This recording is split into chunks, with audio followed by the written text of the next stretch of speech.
Good morning, everyone. Welcome to day one, the first session of this webinar series of the Project PAGBANGON, a joint webinar series on education, research, and extension. This is an initiative of Pagkalinga in cooperation with the Philippine Association of Research Managers. Hence, we encourage everyone to use hashtag tulong-tulong sa pagbangon when posting about this webinar. Likewise, we acknowledge all our participants and institutions from all over the Philippines. They are University of the Philippines, Los Baños and Diliman, Bulacan State Agricultural College, San Beda University, Halahala National High School DepEd, San Agustin Institute of Technology, Cavite State University, Cavite State University Carmona Campus, University of Rizal System, MPSPC, Department of Agriculture RFO 7, Ubay Stock Farm, CLSU, AIM RSN PCC, De La Salle University and DLSU Integrated School Southville 1, INHS, Marinduque State College, LSPU Los Baños and San Pablo campuses, University of the Cordilleras, DSWD, Picard, Occidental Mindoro State College, CIRCA, Pasig City Science High School, Cavite State University Imos Campus, DENR, DepEd Regional Office 8, University of the Philippines Population Institute, City College of Calamba, Ibahay National High School, Aklan State University, Research Institute for Tropical Medicine, Samar State University, Southern Luzon State University, Philippine High School for the Arts, Jilin University Lambton College, St. Michael's College of Iligan, University of Southeastern Philippines School of Education, Marinduque State College, Philippine High School for the Arts, St. Michael's College, Sacred Heart Academy of Santa Maria, Bulacan Incorporated, St. Michael's College, Iligan City, MRPV Garments and Trading, Citibank, Central Mindanao University, Cavite State University, Rosario Campus, Davao Doctors College Incorporated, Malinta National High School, Maranatha Christian Academy, Sampaloc Agrarian Reform Beneficiaries Multi-Purpose Cooperative, Malayan Colleges Laguna, Lyceum of the Philippines University Laguna, SDI Carmona, DA Philippine Rubber Research Institute, Sacred Heart Academy of Santa Maria, Bulacan,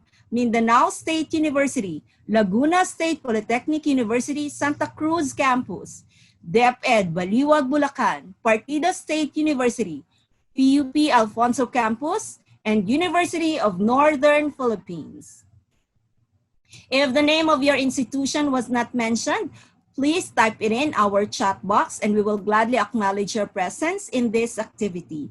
You may also use the chat box to post questions, comments, and reactions regarding today's webinar. Let us call on the hardworking chairperson of Pagkalinga and soon to be Dr. Patricia Ann Medina. Let us give her a round of virtual applause.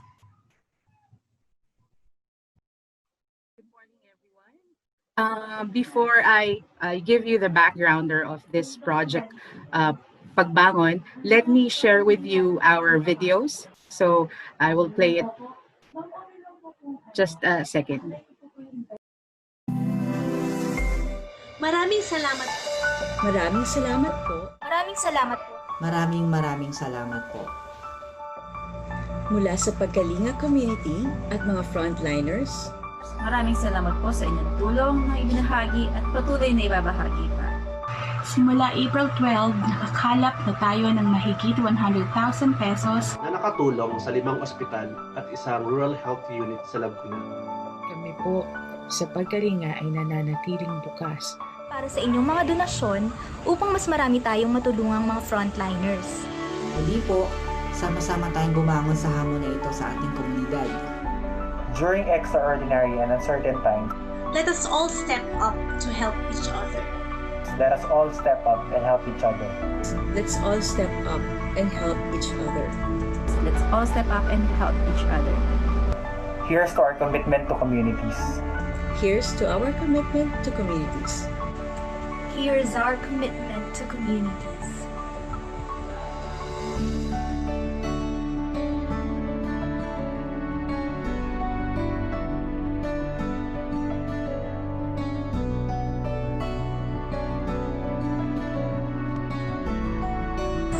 Muli, maraming Salamat po.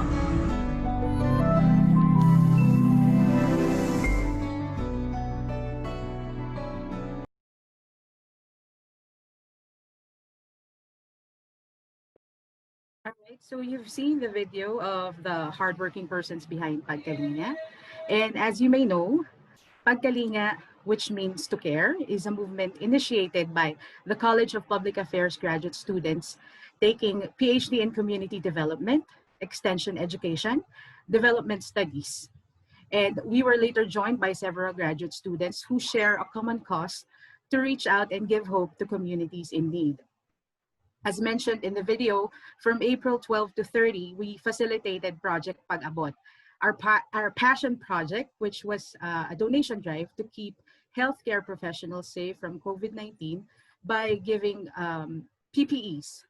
Through this project, we have raised more than 300,000 pesos in 30 days, which reached 15 hospitals, 3 rural health units, 2 LGUs, and an orphanage. And now, our commitment to communities in need continues. Through this webinar series we called Project Pagbangon, we hope to help our countrymen devastated by Typhoon Ulysses. And we thank you all for being a part of it. May you continue to support our future endeavors as we try to reach and serve more communities in need. And we hope you have been encouraged to do the same. Mas maraming tutulong, mas maraming matutulungan. Kaya muli, tulong-tulong tayo sa pagbangon. Thank you very much, and we welcome you to this webinar series, episode 1. Thank you very much, Ms. Patricia. And because we want our webinar to be as participatory as possible, we would like to invite you to participate in our poll. And in a few words, please let us know which island are you from? Are you from Luzon, Visayas, or Mindanao? Go ahead and participate in this survey. Oh, I see people from Luzon. There are 54 people from Luzon, 3 from Visayas, 5 from Mindanao, and still coming in.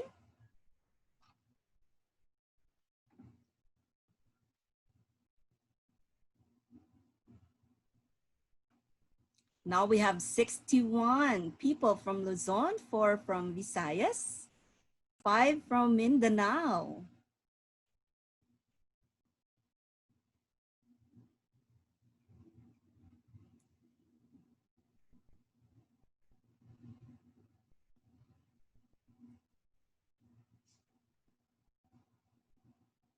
Now we have 64 from Luzon. That's 88% of the participants for this morning. Oh, 86, I mean.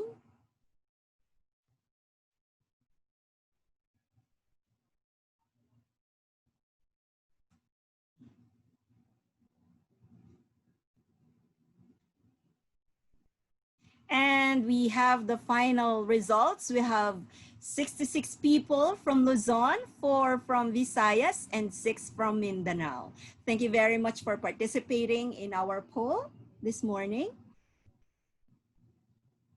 And this morning, we welcome the opportunity to learn a great deal about Zuden Sachen selbst, philosophy and methodology of transcendental phenomenology from Dr. Augustus T. Añonuevo, an associate professor in UP Los Baños.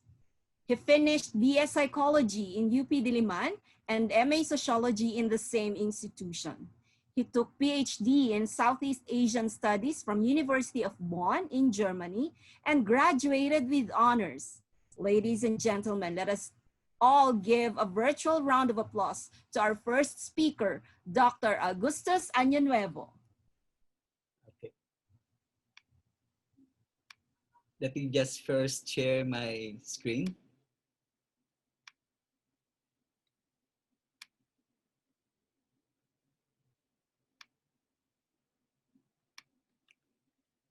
Magandang umaga sa ating lahat. Good morning. I'm pleased to be part of this worthy cause. And I'm also thankful for the invitation for me to share with you my own understanding of transcendental phenomenology. My understanding of transcendental phenomenology stems from my own experiences. I did my PhD study on the successful return migration of overseas Filipino workers. And in this study, I employed Mustaka's transcendental phenomenology. So let me start by clarifying that part of my title presentation, Sud and Sachen selbst. It was meant to be a teaser. I assume that not many of you understand German. So other than being a teaser, it also is an essential part of my presentation. Sud and Sachen selbst literally mean to the things themselves. It was Husserl who earlier uttered the German phrase, and it was meant to admonish, to criticize his fellow social philosophers at that time, who it seemed were unable to explain social phenomena without the use of a ready-made theoretical explanation. Before embarking on their researches, they have already made their own theoretical explanations of the phenomenon they were seeking to study. So Husserl advised them that we do not need those ready-made interpretations of the phenomenon. We must just be, we must remain true and faithful to what were experienced by people. And the understanding of such people's experiences would be able to lead us to an explication or a full understanding of the phenomenon that we are faced in the social world.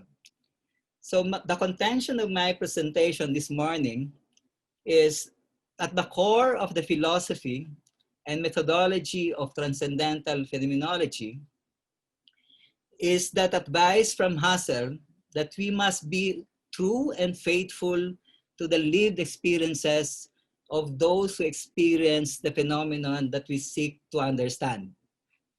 The key words are to be true and faithful to the lived experiences of people. This morning, I would try my very best to explain to you the philosophy and methodology of transcendental phenomenology.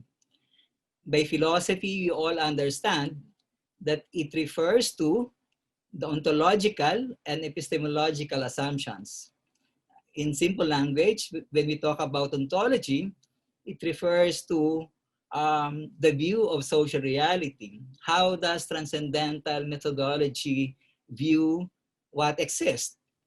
And secondly, when we talk about epistemology, we now ask the question, how does transcendental phenomenology acquire knowledge about the social world? Or the question also is, what is knowledge for transcendental phenomenology? The second part of this presentation would deal about how to go about doing transcendental phenomenology. So I'll talk about the methodological procedures outlined by Mustakas and Kressel in conducting transcendental phenomenology.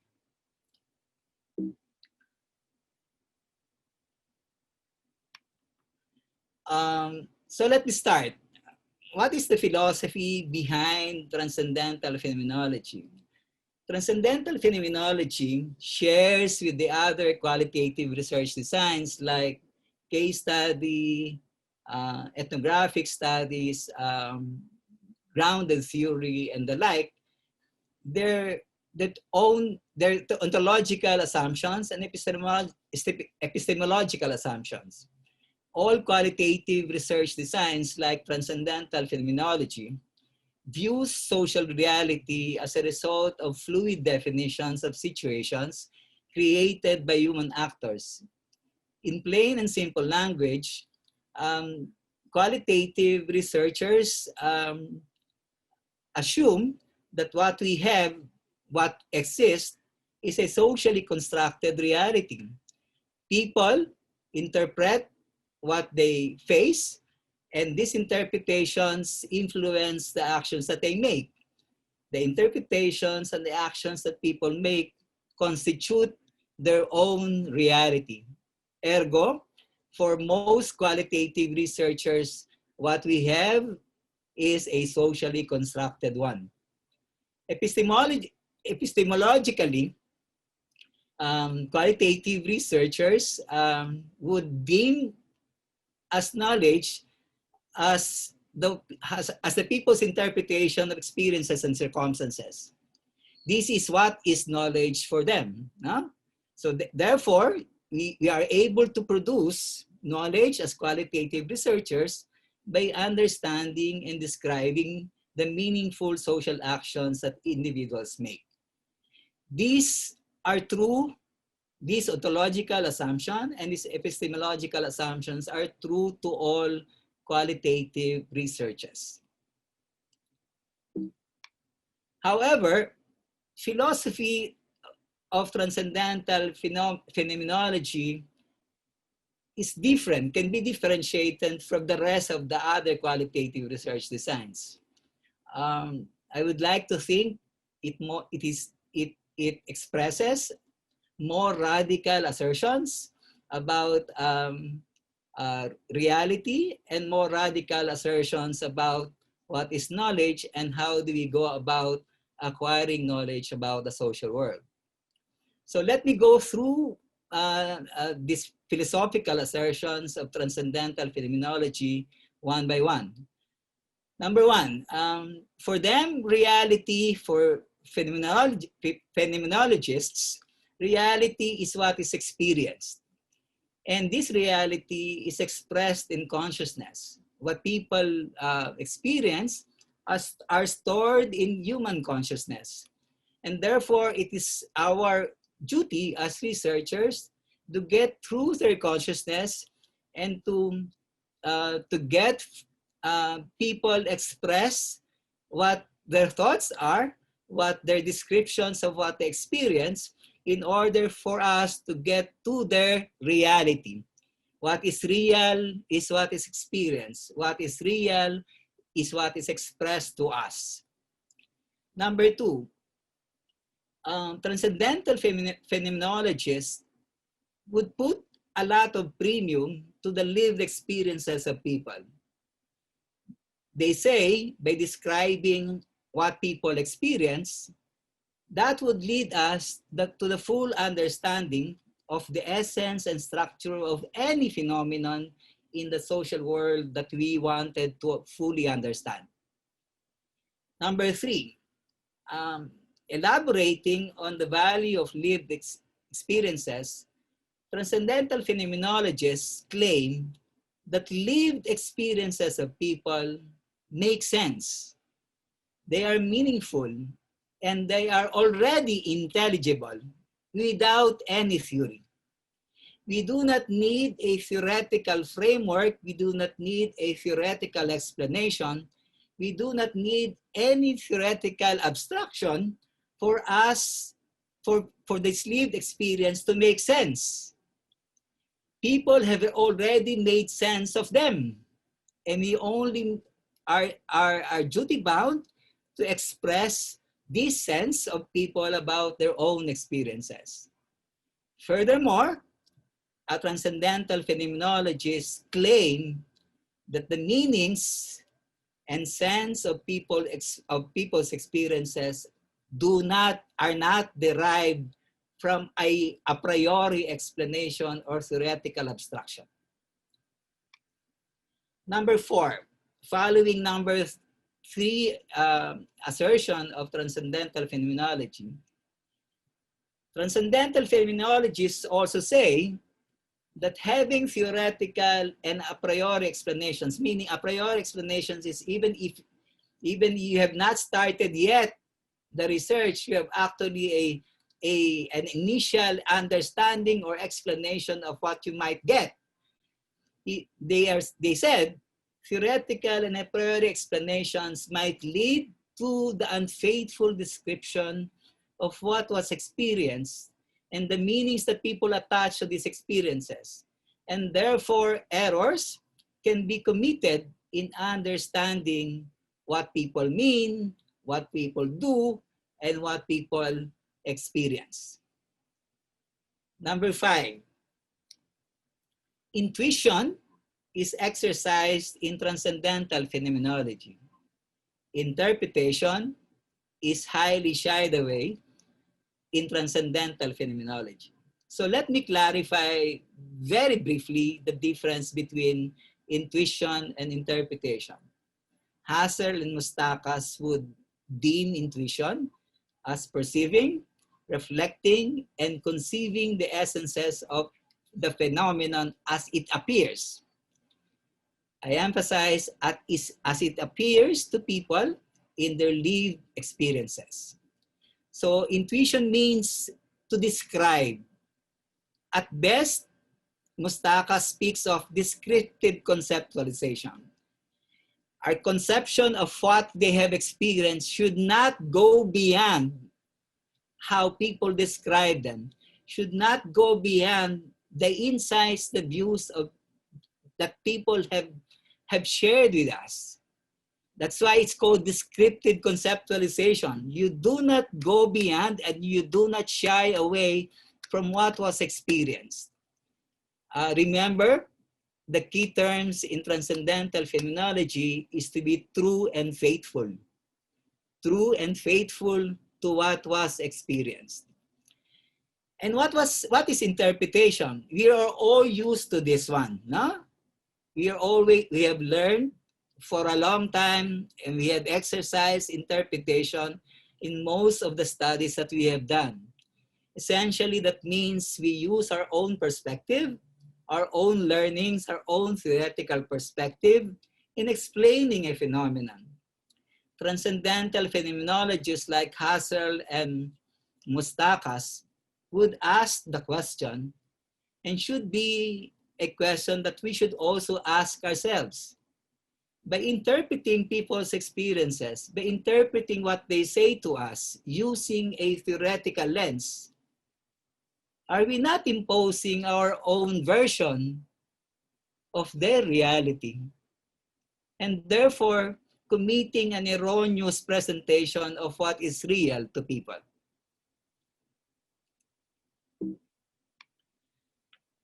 So after briefly discussing the philosophical assertions of transcendental phenomenology, let me now explain to you what it means. It was Mustakas who taught me what transcendental phenomenology after reading his book for so many times. I finally understood what he meant. Look, the term is composed of two terms, transcendental and phenomenology. Transcendental qualifies phenomenology because there's another type of phenomenology which I would not discuss at length. Probably I'll talk about it at the end. So it's transcendental phenomenology. What is meant by transcendental? Transcendental means that we as researchers must transcend what we, in our minds, exist. Meaning, we must transcend our a priori explanations of things. We must transcend what we learned from the theories. We must transcend all our judgments and all our assumptions before we study the phenomenon. The effect is, according to Mustakas, is if we transcend all these things, we now perceive what we seek to understand freshly. We now seriously listen to what people are saying to us. We do not subject them to how we should interpret them as advised by a theoretical framework or lens. It is perceiving the phenomenon freshly. It is an attempt to be true and faithful to what is told us. It is an attempt, it is an effort, it's a deliberate effort, not to be swayed but by what we know before we conducted research. It is to remain true and faithful to the ideas, viewpoints, actions, and experiences of the people. And that would lead us to the real meanings and essence of the lived experiences of people surrounding a very specific phenomenon. By phenomenology, therefore, it is meant to reduce the experiences of a group of individuals surrounding a phenomenon towards ascertaining the essences of the phenomenon. Later, I would explain to you what is meant by essences of the phenomenon. So let me go through the methodology of transcendental phenomenology. This outline of very deliberate procedures and steps, this I got from Mustakas and I got from Creswell. No? So they outlined steps and procedures in the actual conduct of transcendental phenomenology. The first step, which most of us do not do, I would presume, is to subject our research topics to the question whether these questions fit phenomenology. That means whether when the examination of our research questions topics could only be done by using phenomenology. There are topics that are fit for phenomenological study, and there are topics that should be studied using other research designs, including quantitative research designs. What are those topics that I think should be dealt with phenomenologically? These are phenomena that are experienced by a select few people. Not all people experience that phenomenon. If you're dealing with such phenomenon, go ahead and start your phenomenological study. If your topic has not been understood well by earlier studies, that could also pass as a topic for transcendental phenomenology. And thirdly, if you feel and you sense that experiences of people are needed to explain what you intended to fully understand, like a social action or an occurrence, then that would also fit very well transcendental phenomenology. In my case, the topic, the phenomenon that I was interested in was the successful return migration of overseas Filipino workers. Many of our fellow Filipinos who have worked abroad, unfortunately and sadly, have returned to the Philippines unsuccessfully. In their own language, they say, umuwi kaming luhaan. And not much people, not many OFWs could be said to have returned to their country of origin, the Philippines, successfully. And this is what I wanted to understand. Why were they able to return to the Philippines successfully? What is meant by them of their successful return? And I could only do that, the explication, the understanding of this phenomenon, only by understanding the lived experiences of those who actually experienced returning successfully. And that is what is transcendental phenomenology. You draw your understanding of the phenomenon only from the people who actually experience the phenomenon. Migration experts do not matter in my study. Migration and development theories do not matter in my study. What matters are the lived experiences and the insights of those successful migrant returnees. The second approach, the second step in the conduct of transcendental phenomenology, and this I think could be a distinct feature of transcendental phenomenology, even in relation to other qualitative research designs, is the exercise of epoche. And you would find other pronunciations of it, but yes, yesterday I searched in the Google how to pronounce it properly. So it's epoche. Epoche originally is a Greek word, which literally means to suspend judgments.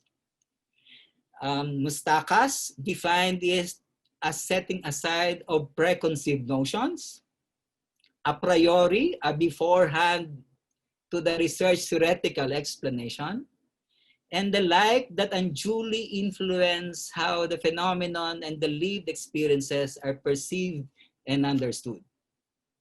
So epoche, again, is a deliberate effort to remain true and faithful to what is lived and experienced. So what did I do in my own research? I listed down all what I know, what I have read, my own engagements in migration by being a part of an NGO involved in migration and return of OFWs. I listed them down, and in my manuscript, in my dissertation manuscript, it was about 3 pages long. The list of what I know of return migration, the literature that I have read, the beliefs that I had before about return migration, what I think are key factors for successful return, etc., etc. The whole idea is to be conscious about them. From start to finish of the research, mustakas, and as advised, I followed it. Very difficult yet, though. I consciously reminded myself of my list of ideas, of my understanding of other theories about return migration, in order for me to be faithful, to listen very carefully to what is said to me and relayed to me by my participants in my study. And not to interpret what they're saying to me because of what I know. To take a fresh look, to listen intently on what they're saying, to take full importance to the very ideas that they are telling me. The third step, obviously, is to collect data. Again, where do you collect data when you do transcendental phenomenology? Only from the individuals who experience the phenomenon. In the main in-depth interview is the primary method of data collection. Paul Kinghorn would talk about 5 to 25 individuals would suffice in a phenomenological study. In my case, I had 30 participants. What I had as a sample is a sample of successful migrant returnees, both male and female, who have varied occupational experiences while working abroad and now are settled in the different provinces in the Philippines. Why did I decide to do that type of sampling, a maximum variation sampling? It is because I wanted to find varied experiences in order to find the common experiences among those varied experiences of migrant workers. And that would lead me, as outlined by Mustakas, to the invariant meanings and structures of the phenomenon of successful return migration. When we talk of invariant, meaning unchanging, in simple language, common. What is the general pattern in thought and actions of those people who actually experience successful return migration? So I interviewed 30 successful migrant returnees. The fourth step is the more laborious and tedious step in transcendental phenomenology. It's the data analysis. And it is a very, very systematic, stepwise data analysis that Mustakas offers us. No? So the first step is called horizontalization. Mind-boggling term. But it simply means highlighting significant statements of the participants. Meaning, you must examine all the interview transcripts, each and every individual interview transcripts must be examined, and those statements that are significant to the understanding of the phenomenon of successful return migration are highlighted. All others are deleted.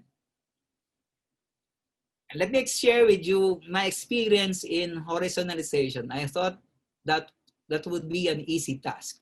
That was not. All along, before the start of the research, it was my opinion that what would matter towards an understanding of successful return migration is to take in the very experiences of these migrant returnees upon the return to the Philippines. But after the second and third interviews, I noticed that they are not only talking about their experiences when they return to the Philippines, they're also telling me about their own experiences while abroad. And more than that, they're actually telling me even their whole childhood experiences. Why? Because they found it important in their successful return what they had experienced before and during migration, not only their own experiences upon return. So the consequence is I now treat almost all what is said in the transcript as important and as significant. And in the words of Mustakas, they are all horizons. The second step in transcendental phenomenology is the clustering of these significant statements into themes, meaning the way we do it, we find the themes, we create clusters of meanings, etc., etc. Mustakas advised one round of clustering of meanings, and I found it difficult. So I diverted from his advice, and I think I did initial thematization, and then I also made a final thematization. So it's a two-step creation of themes. You could imagine I have 30 participants. Each transcript of interviews would be about 10 pages long. And I'm not that good to be able to create clusters of meanings or themes that would be able to capture groupings of statements that easily. So it was not an easy task to do. The third step is you write now the textual description of experiences.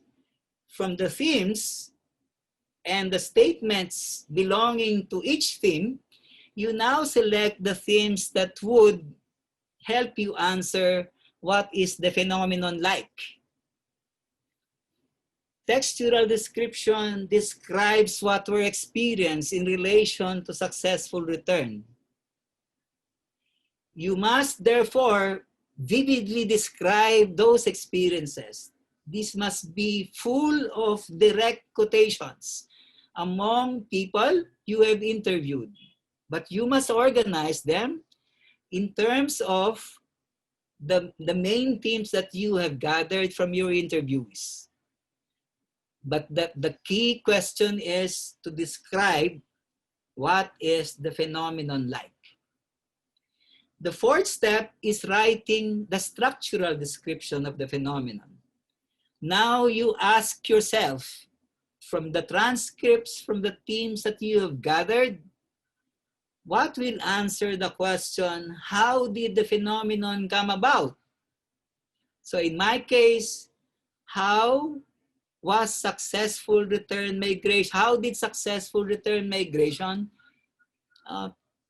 take place? How would I explain that these people have returned successfully to the Philippines? The last step is the synthesis and meanings and essences. Now you combine what you have written in your textual description and structural description. I forgot to say, when you say, I say textual and structural descriptions, these are essays, no? About 5, 6, 7 for each and every participant, I think. And you will imagine I did also compare the textural and structural descriptions of males and females separately, and also differentiated the descriptions of those domestic helpers as a group, how differentiated were their experiences with professionals, with seafarers, and with factory workers. So it's a very tedious and demands a lot of time and effort. No? So synthesis, what the synthesis of meanings and essences mean. Now I would like to describe to you what is essences of the phenomenon that Mustakas is referring to. By essences, plural, of a phenomenon, he meant the meanings attached by people to their experiences surrounding the phenomenon you are studying.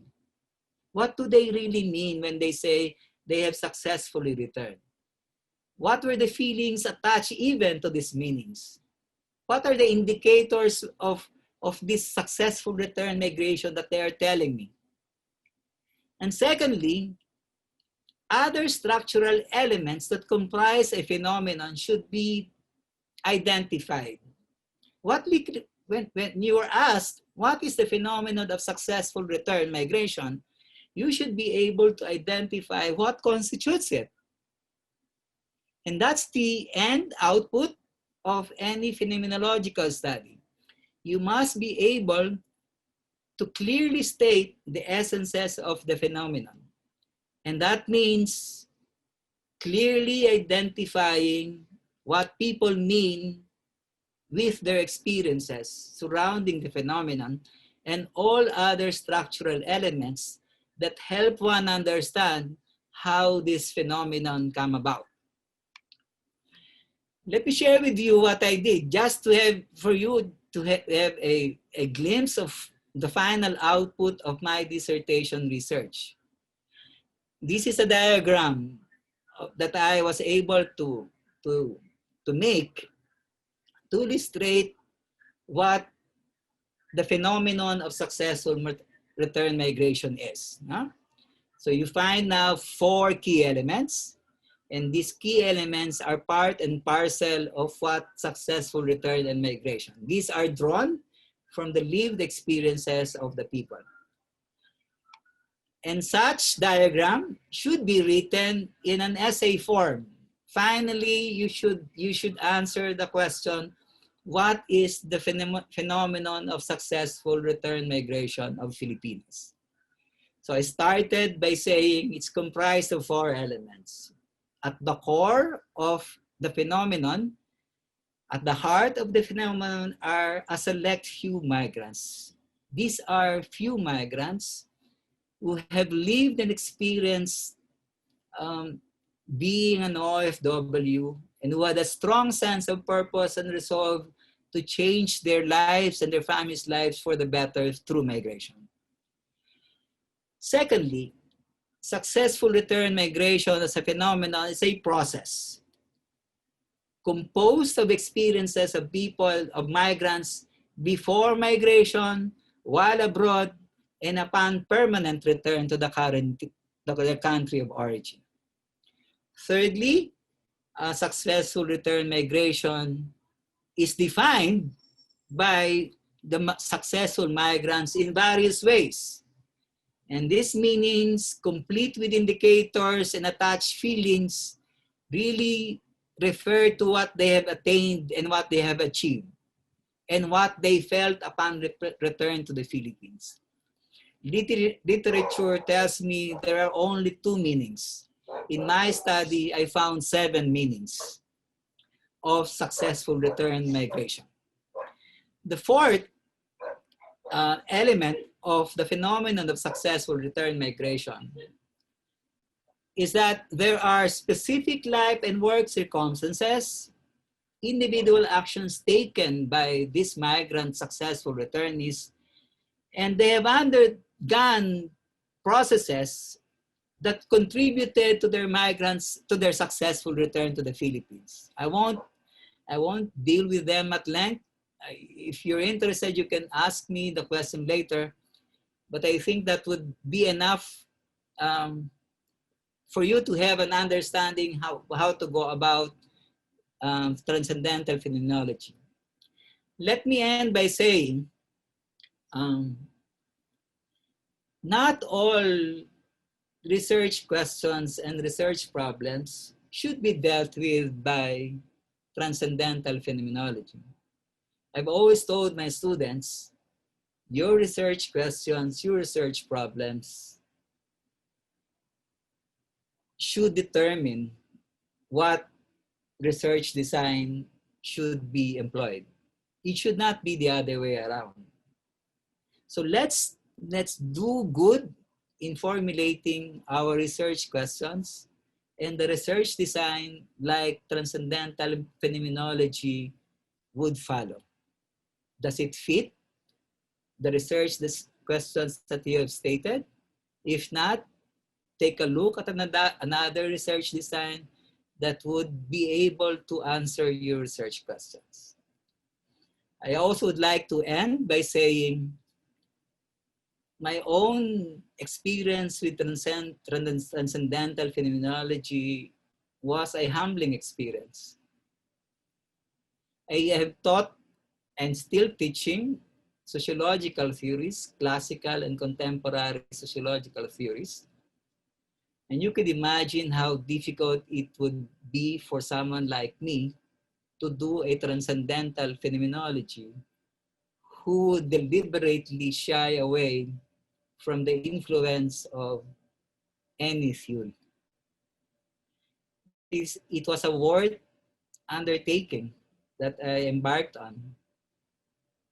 It is worthy because I have highlighted the very experiences of a select few of migrant returnees who have successfully returned to the Philippines.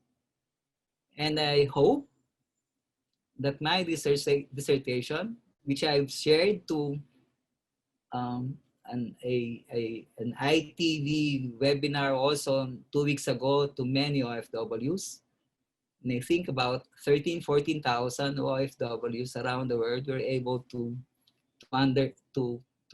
hear the experiences of their fellow migrant workers. With that, I think I'm done and I'm ready for your questions. You could download my dissertation from the University of Bonn, and it is there in this slide.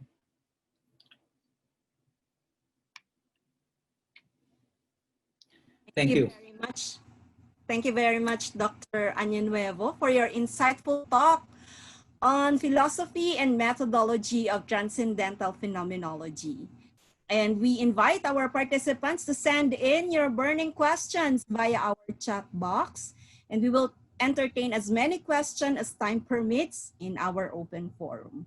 Okay, sir, let me read you some questions. Are you ready? Okay. Okay, the first question is, when you say experienced by a select few people, what is select few? Can it also be few in a certain location only? Example, in Los Baños only, but experienced already in other countries or other provinces? Obviously, that would be defined by your research criterion, inclusion and exclusion criteria. No? Obviously, what I'm saying is transcendental phenomenology, which puts a lot of premium to the lived experiences of those who actually experience the phenomenon, already excludes all others that have no experience at all. And that would mean including experts who have not experienced it, but have done numerous studies about it. What is important in transcendental phenomenology, that's why I said select few, to emphasize that what is important is to get the insights and experiences of those who actually experience the phenomenon. In my study, therefore, only those who have successfully returned to the Philippines were part of my study. To be frank about it, I did not include about 3 or 4 other interviewees that I had, because at the end they were saying, or during the course of interviews, they were saying, I'm not really sure whether I have successfully returned. And that they should not really be part of the study, because the study seeks to draw from the experiences of the select few who experienced it to shed light to the phenomenon I'm studying. So, but I made sure to elaborate on my answer to the question, and made sure that I have represented the varied experiences of OFWs by taking in the experiences of 4 occupational categories, and also being conscious that I have an equivalent number of males and female migrant returnees. Okay, sir, thank you very much. Our next question is, does it always require 5 to 25 participants? Hindi po pwedeng isa lang?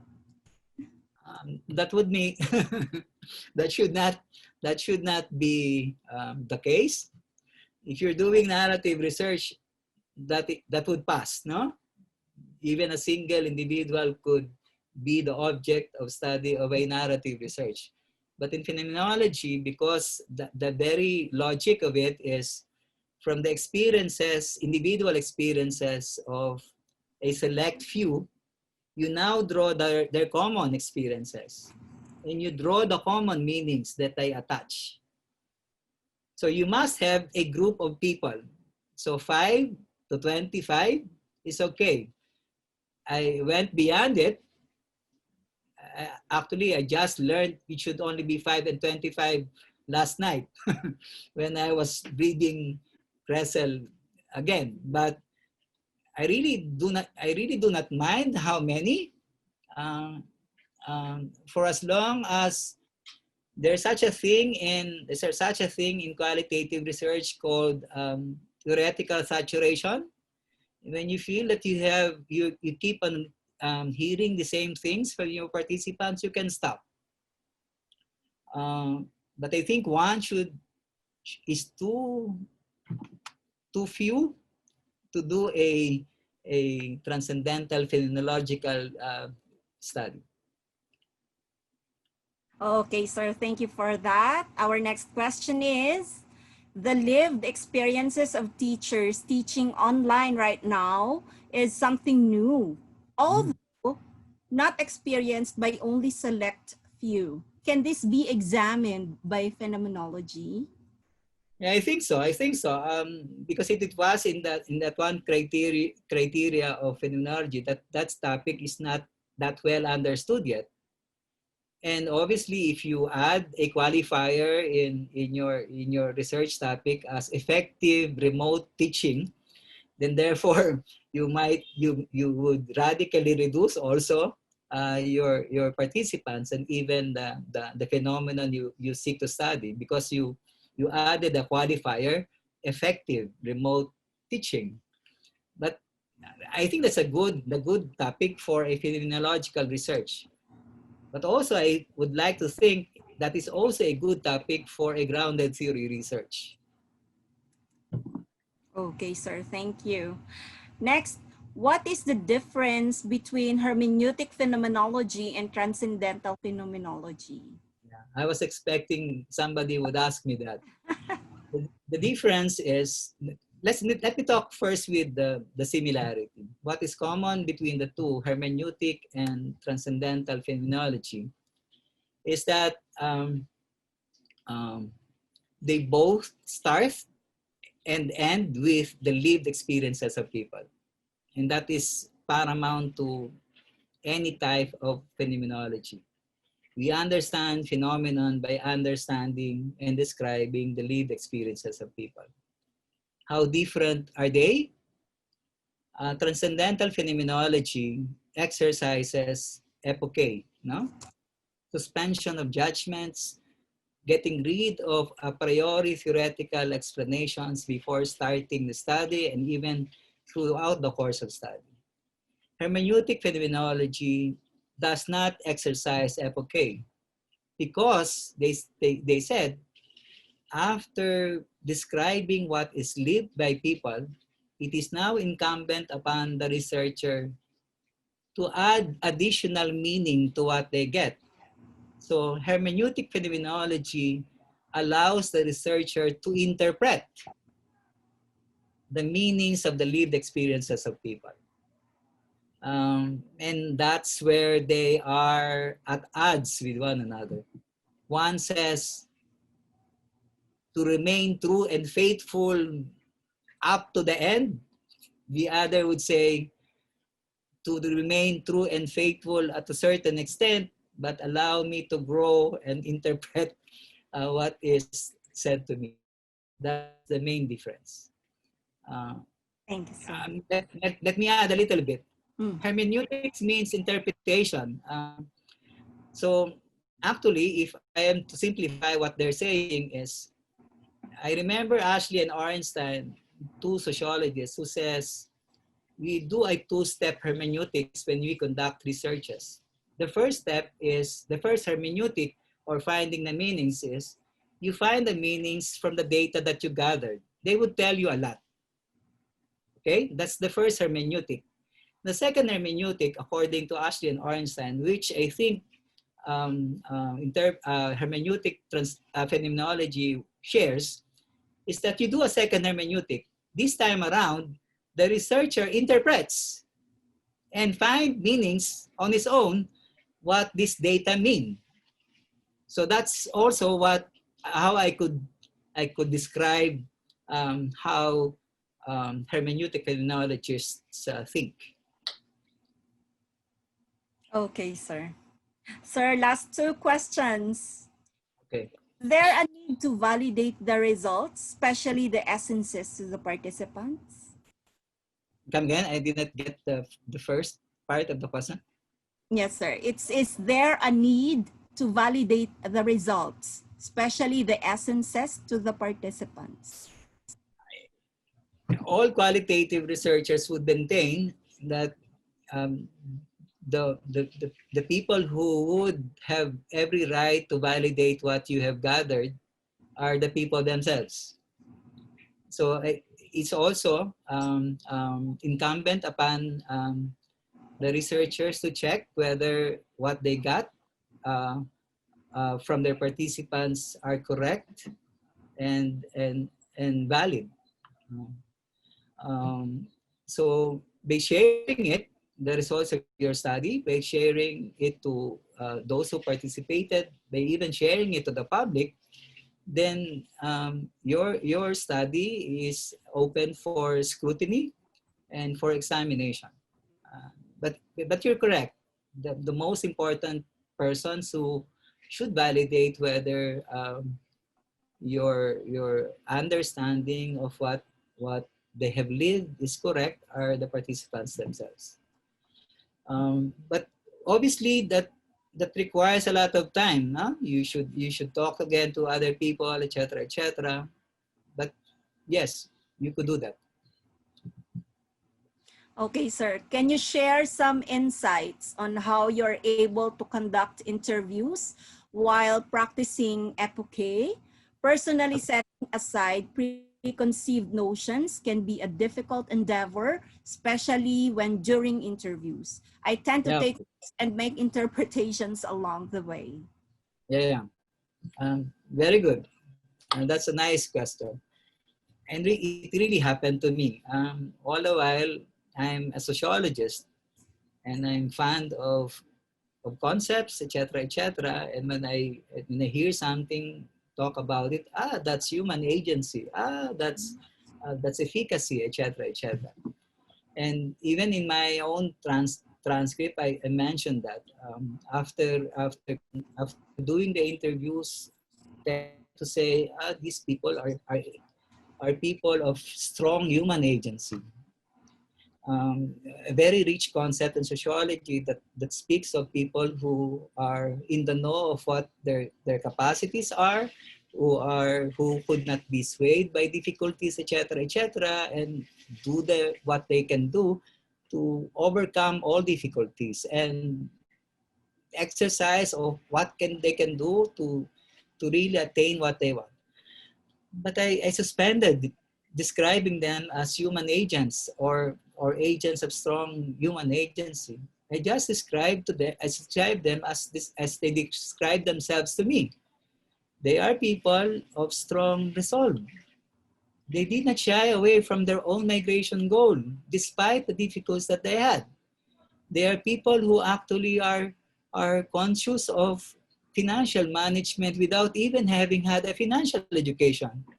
How? They learned from the mistakes of their fellow OFWs. So they said these people are people of strong sense of resolve and purpose, people who have taught themselves to be financially literate, people who actually have not been weakened by difficulties. I did not describe them as, these are human agents. By doing so, that would be devoid of the very experiences that I gathered from them. And that's not their concept at all. They're simply people who remain in the course of what they have set for their life as migrants and migrant returnees. I was also tempted to talk about what I read about what literature tells me a successful return. They're telling me there are only two meanings. So it means you must only be economically successful and you must be successful in your social reintegration. But you know what? I found 7 more meanings. So the literature has not helped, but the experiences of people and their own meanings of successful return added more to what is known about successful return migration. I could go on and on, but that's it. Those are, I think, how I exercise it. But it's difficult. It's really difficult. Up to the end, you should not. So, if you read my manuscript, the only way I referred to other theories and other concepts was to compare what I found to what was found in the literature. To compare the very concepts, the very ideas of the people that I have that to participate in my study to some sociological concepts that I know. Just to say, look, even without the knowledge of such concepts, you could get them from those people who actually experience them. And I was also saying, these concepts are enriched by the very ideas and concepts of those people also.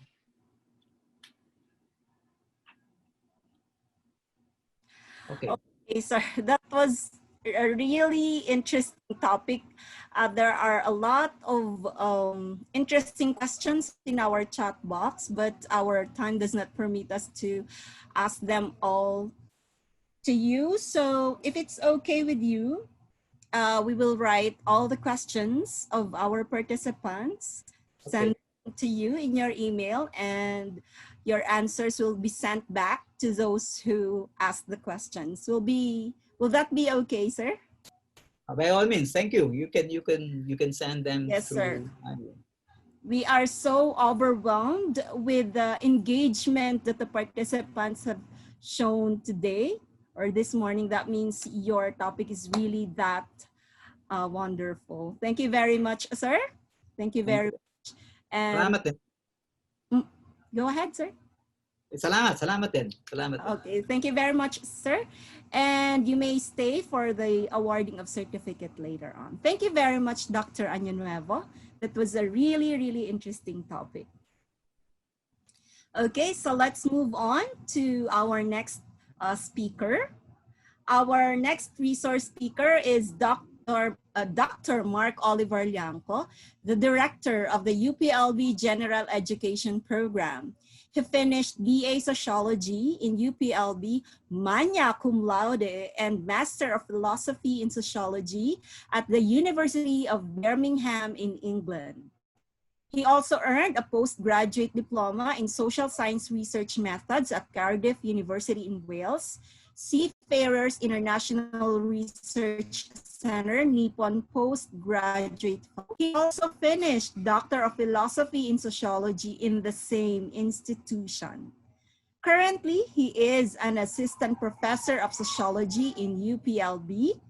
All these credentials put him in the best position to give us a talk on considering turn digital qualitative research methods. Ladies and gentlemen, we are delighted to have with us this morning, Dr. Mark Oliver Llangco. Thank you very much, Raquel, for that introduction. Let me now start sharing my screen.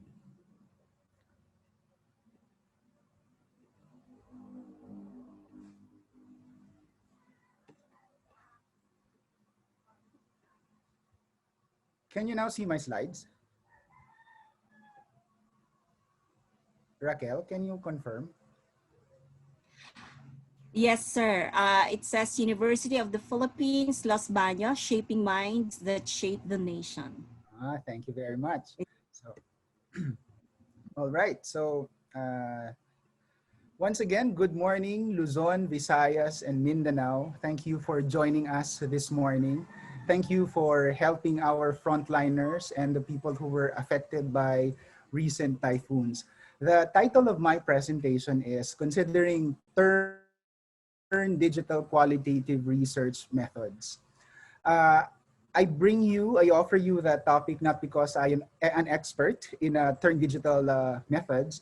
I offer that topic because I am a social researcher who would like to respond to current demands of the situation, and I offer that topic as a research methods professor who would like to start a conversation among students within the community, such as yourselves, and think about how we are going to implement a research given the current setup that we have right now.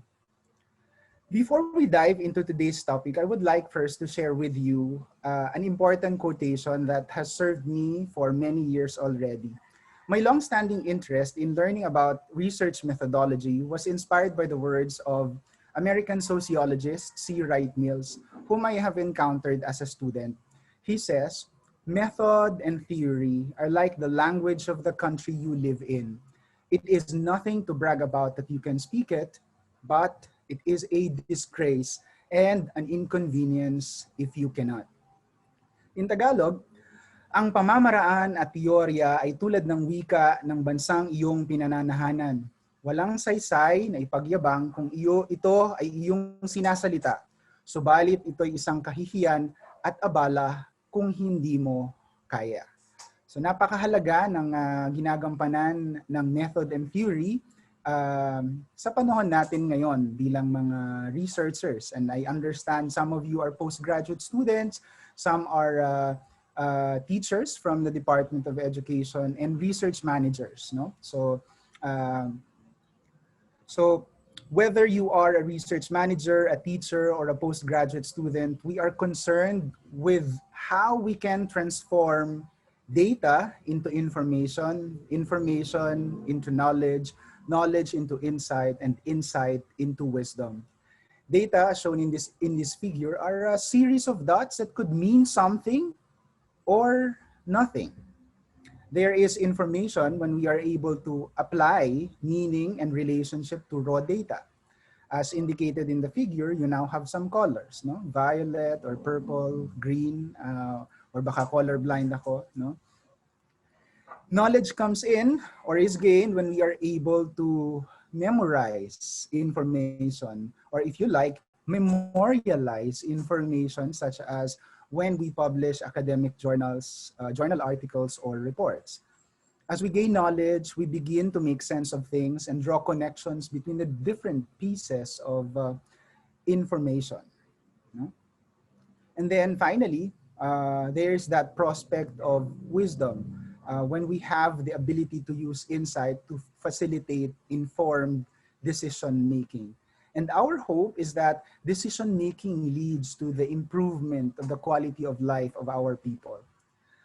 But in this process that challenges us to transform data into something that would qualify wisdom, we often experience problems. And this is carefully shown to us by Finnegan's 3 laws of information. The data we have are not the data that we want. Second, the data we want are not the data that we need.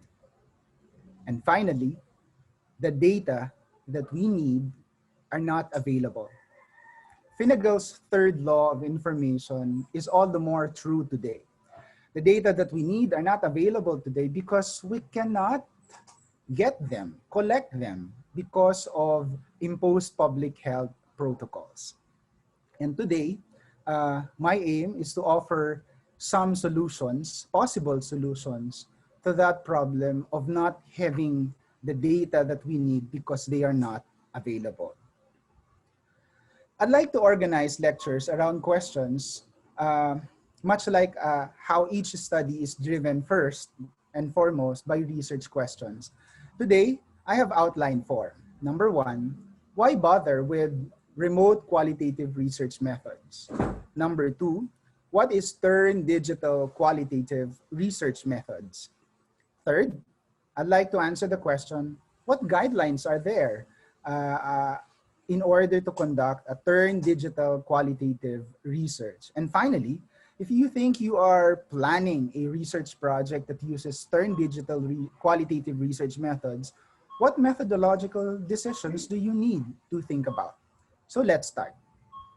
The first question is, why bother with remote qualitative research methods? Let us first define what qualitative research is, as opposed to quantitative research, which focuses on making knowledge claims about the larger population. Qualitative research may be described or defined as an umbrella term we use to describe ways of studying perceptions, experiences, or behaviors through their verbal or visual expressions, actions, or writings. In other words, we encounter qualitative research in terms of the data it deals with. Instead of numbers and quantified data, we turn to verbal, visual expression, or meanings, actions, and writings of people. But because of the COVID-19 pandemic, we cannot collect data as usual. we had the largest and longest social experiment since March, when countries throughout the world imposed community quarantine in order to control the spread of SARS-CoV-2. In terms of social research, the traditional in-person research is of course halted, if not prohibited. We can no longer visit research sites. There are travel restrictions. And even when we can join them face-to-face, we need to wear face masks and face shields, maintain physical distance, and disinfect afterwards. Let me now talk to you about a graduate student. I know some of you are graduate students, so let me now tell you an experience that I had in March. You plan to conduct your field work using traditional face-to-face methods, then COVID-19 happened. No? In March, I received an email from a UPLB graduate student asking me to review his research proposal. I could not suggest much about the study's topic and the conceptual framework, but I have something to say about the research design. The study aims to interview key informants and residents in a certain town. Of course, the research proposal was planned and written before COVID-19 happened, and the proposed design assumed an in-person fieldwork, which can no longer proceed given the imposed health restrictions and health protocols and travel restrictions at that time. So some key questions arise. Can the study still proceed under a pandemic? What tools can we use to implement the research remotely? We don't know how long this pandemic would last. It's good news that we now have a vaccine, but according to reports, vaccine will be available in the Philippines around mid next year. So this situation is likely to continue for a year or so. No? Whether there is a health crisis or whether it is safe again to conduct research in person, we must recognize the viability of using remote qualitative research methods in researching social reality. So now we talk of qualitative e-research. This is an umbrella term used to describe methodological traditions for using information and communication technologies to study perceptions, experiences, behaviors through their verbal, visual actions or writings. In other words, the type of data that we collect remain the same, only that this time we are using information and communication technologies because of certain limitations, such as when you are researching within a context of a pandemic. Inspired by this need to adapt, we at the UPLB Department of Social Sciences started this initiative to offer special topics courses. So for the undergrad course, we had SOC 191, special topics, and focused on online focus groups. So we wanted to offer some alternatives to students who might be doing their research at some point. And one of the ways they can do that is through online focus groups. There is a graduate counterpart of that course, SOC 291, and in the graduate course, we talked about cases of remote qualitative research. So that is the first part. Now, let's turn to the second part of my lecture, which is about turn digital qualitative research methods. It is useful to think in terms of turn digital versus born digital methods. This distinction is offered to us by Deborah Lupton sometime in April 2020, when research-related problems arose because of the quarantine restrictions that prohibited in-person research. By definition, what she meant by digital would be the use of electronic media, including phones and even online platforms. So turn digital methods are those that are traditionally done face-to-face, but this time transformed into a distance method using internet and communication technology. There are, of course, those what we can call as born digital content that is already distant, meaning the content is already generated on the internet by virtue of online interactions. So let's look at some examples. So by turn digital, we are conducting interviews, focus groups, and surveys this time, not just quantitative survey, but qualitative survey using different ICTs. Born digital methods would include, for example, ethnography, social media research using Twitter, Facebook, or Instagram, analysis of blogs and vlogs. No? So that's born digital. My focus this morning is to give you an overview of how to conduct turn digital qualitative research. Another important note that we should remember when when conducting qualitative e-research is that when we use information and communication technologies, it could be focusing on the way in which we recruit participants through ICT, or we're looking at ICT as a means of data collection, or that we are looking at ICT as a setting for the study in itself. No? And of course, you will be familiar with a range of ICTs that can be adopted for qualitative research. But let's try to understand that in relation to the types of data that we can collect. In general, for qualitative research, we collect either text, verbal, visual, or multimodal types of data. But let's just focus on text, verbal, and visual data. Text you can generate using email, text message, or chat using Messenger. No? Visual data, image or media attachments to your emails using video conferencing softwares as well. File sharing apps, Google Drive, no? And in general, I'm also imagining this as a type of research that will be done by a postgraduate researcher. So meaning that he or she is a lone researcher, single, no? So you might be communicating or gathering data from one person only, no? One at a time, or probably one too many, as you will see later on using focus groups. So in general, the kinds of data that you gather may be described as extant, elicited, or enacted. And all three exists within an e-environment. No? So extant, these are studies that use existing materials developed without the researcher's influence. So for example, YouTube now is a minefield for data, no? With all the existing documentaries, vlogs done by many different types of people. So that is a candidate for collecting extant data.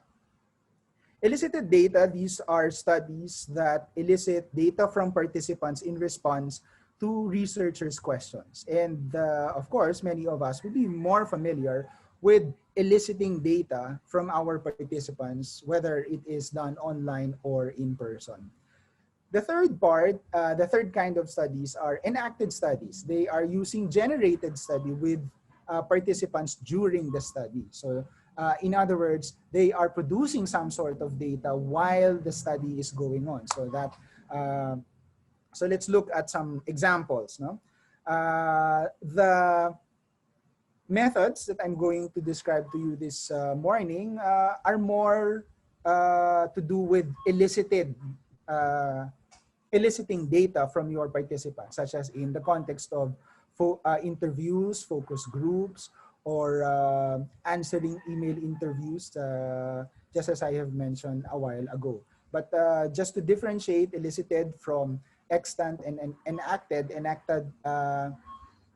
studies are those that would include simulation, role-playing, arts-based research, wherein the participants will have to do some sort of output as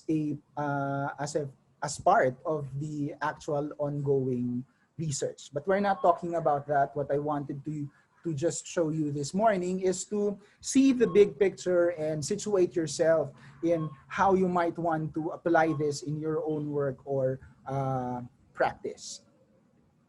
Another way of thinking about turn digital methods is using this diagram, which I encountered sometime in mid-March. This was produced by Daniel Stanford, and his intention was to help teachers like us, many of you are teachers as well, transition into remote teaching and learning. And for most of us, when the pandemic happened, our basic response is to use video conferencing tools in order to replicate classroom experience in an online environment. No? So, or whatever it is that we are doing inside our classroom, we wanted to migrate that in an online environment. So we resorted to video conferencing tools such as Zoom, the platform that we are using at this time.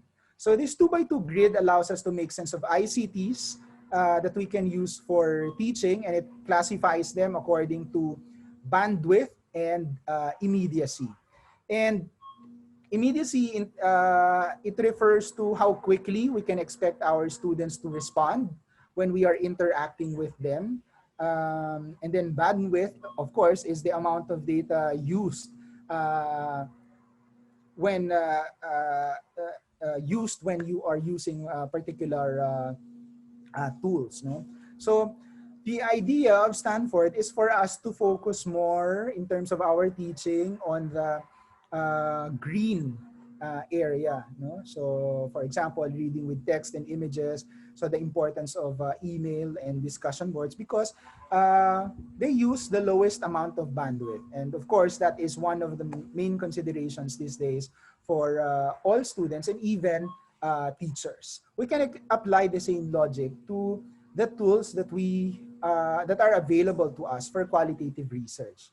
No? So for example, Zoom, Google Meet, Skype, these are all high bandwidth, high immediacy tools that in a way mimic your in-person research. No? But those are not the only tools that you can use. An alternative for a low bandwidth, high immediacy would be Facebook Messenger, WhatsApp, Viber. No? So you can still communicate with each other. You can discuss. Of course, Facebook Messenger, WhatsApp, and Viber also have that video function, but in a way more accessible than Zoom, Google Meet, and Skype, because you don't need to have a laptop. You can just use your phone. There is a low immediacy, low bandwidth alternative using a secret Facebook group as a means to describe. So you don't have audio anymore, but you still have some text. Of course, a lot of us are already familiar with Google Forms as a means to survey people. And as I've mentioned, you can also gather qualitative data using surveys or Google Form, not just quantitative data. So those are the tools that we can play with in order to transform our in-person research into digital mode. So now let's move into the third part of my sharing with you this morning. What are the guidelines available in conducting turn digital qualitative research? If I were you, I strongly suggest that you start with this. The title is Doing Fieldwork in a Pandemic. This is a crowdsourced document organized by Deborah Lupton. So what she did in April is to collect advice from different social researchers around the world, hoping to help PhD students, postgraduate students, who of course were halted in conducting their research. No? So I'll start with this advice. I'm also making available the PDF after my lecture, so you can easily look for these documents. In terms of an email interview, here are some resources that you can search for. And what I did is I've included all open sources material so that you can freely access them. Of course, the pro thing about email interviews is that participants are flexible when to respond, and the responses that they give you are often a result of a carefully structured, born out of a reflective process. If that might be useful to the research question that you are asking, you are welcome to use email interview. And it's not just an interview society anymore because of what happened in this pandemic. We can arguably say that this is also an email society. Everything now is exchanged through emails. No? And of course, one clear evidence or advantage when using turn digital methods is that you don't have to travel anymore, and that would mean reduced costs for you in terms of cost. No? And also, there is a ready-made interview transcript. It's just a matter of copying and pasting, and probably some of you will be using an actual Word document with some questions in it, and that is where they could type their answers. We can also conduct asynchronous focus groups. And the focus here for the idea of an asynchronous is that you're not looking at each other. You know? This is a focus group that is mostly textual because you are using, for example, secret Facebook group. And the reason why we call it secret is because the group is only accessible to the participants that you have invited. You know? This cannot be seen in public. No? But of course, you might also want to change the settings and create a public Facebook group where people can respond to questions that you post in there. No? You can also, as a comparison, conduct synchronous e-interviews. No? Synchronous meaning you're there face to face. No? So, for example, there is one study that compared the quality of data between an in-person live interview, the way we understood how interviews are done before this pandemic, and then they compared it with technology-mediated interviews, such as those done using Zoom or Google Meet, and they found out that in an in-person interview, it usually is longer in duration, word count, and speech rate. But more or less, they have a similar number of codes, and they also noticed that in in-person interviews, there is a tendency for the interviewer to be more dominant. No? But other than that, it is basically the same. No? So what they are telling us is that it's a viable alternative to your in-person interview. No? You can conduct synchronous e-focus groups. No? So instead of interviewing just one person using Zoom, you can probably conduct e-focus groups using Zoom. No? So with more participants, but this time it's not just about how respondents answer the question one by one. You're conducting an e-focus group because you wanted to focus on how people interact with each other within that context of interview or focus group discussion. Of course, there are some lessons that we need to cover in order to facilitate an e-focus group, and some of which are summarized here from Forrestal. So for example, you will learn some tips in how to prepare for before the actual focus group, while you are doing your focus group, during the Zoom meeting, and some follow-ups. No?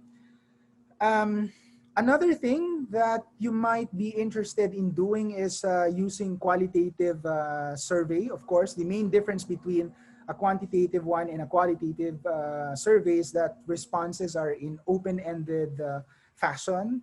There is some sort of standardization for questions and allows you easy comparison. People who will be answering the survey, of course, will have to answer similar questions, and you can start from there, look for some commonalities and some interesting patterns. It also allows for anonymous and private responses. No? So, and what I also like about qualitative survey using Google Forms is that you're not just limited to texts. No, you can also include some links or artwork or photos. No, so that could be part of your formatting. There are several books that you might start looking into if you are interested in pursuing qualitative research. Most are written by Janet Salmon's series of books, actually. But if there is one book that you intend to buy or get hold of, I suggest the one edited by Virginia Brown and Victoria Clark. It's entitled Collecting Qualitative Data. One of the common ideas, of course, that I have mentioned this morning is that they are all based on internet connectivity. You will have to have Wi-Fi in order to conduct any of the turn digital methods. And in most cases, we've got a slow connection. So that is something that you will also have to consider. As Dr. Añonuevo rightly pointed out this morning, the methods that you are supposed to use in collecting or analyzing data should be determined by the research questions that you ask, or by the phenomenon that you are interested in. And of course, not all of these research methods would lend itself to actual realities that you are interested in, simply because you can't just do them. There is no internet or mobile data in certain locations where there are participants that you're interested in. Most of you are also familiar of the challenges faced by our students. Here is a grade schooler who has to be on top of a hill in order to get signal, mobile data, and then attend online classes. No? And for most of our participants, this is the situation. I accept that as a basic limitation of turn digital methods. But some of you might also raise the question, what about those who are coming from low and middle income countries, people who are coming from geographically isolated and disadvantaged areas? If you are dealing with those types of communities, I encourage you to download this resource.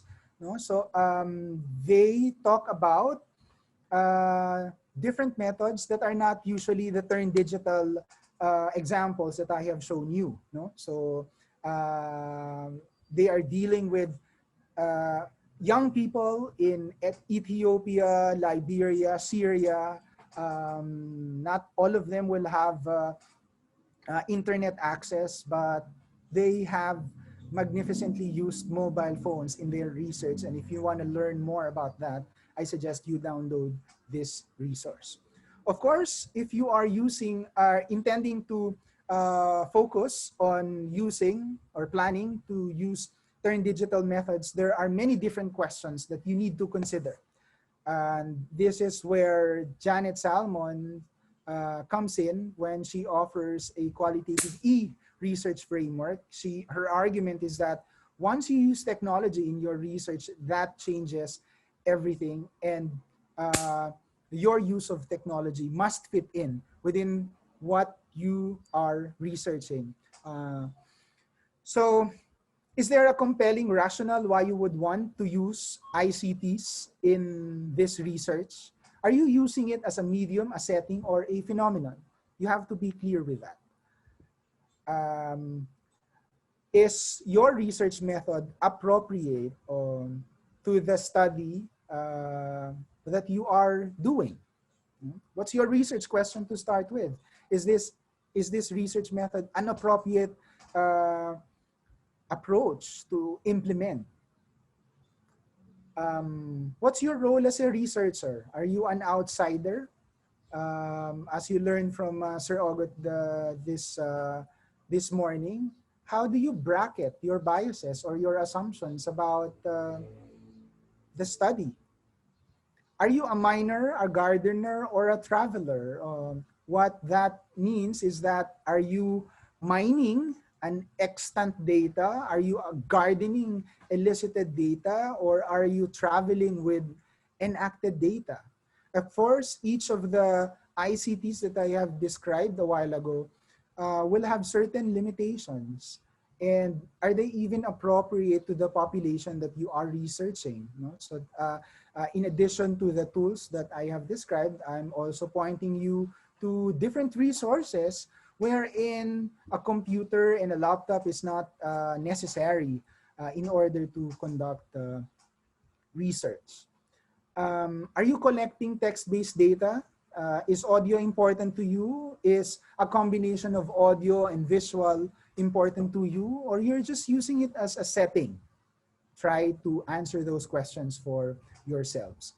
6, how will you handle sampling? How are the participants recruited? Will this be done online? What are your considerations for selecting each of the participants? That is true not just for an e-research, but also for an in-person research. And of course, the use of technology highlights a new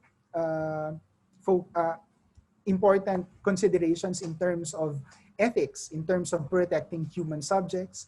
How are we going to deal with informed consent? And how will they be able to access? Someone asked about validation a while ago. How will these data records be accessible to them? In terms of collecting data in online qualitative e-research, one serious question that you will have to consider is, are your participants able to use the kind of platform that you intend to choose, select, or implement for your study?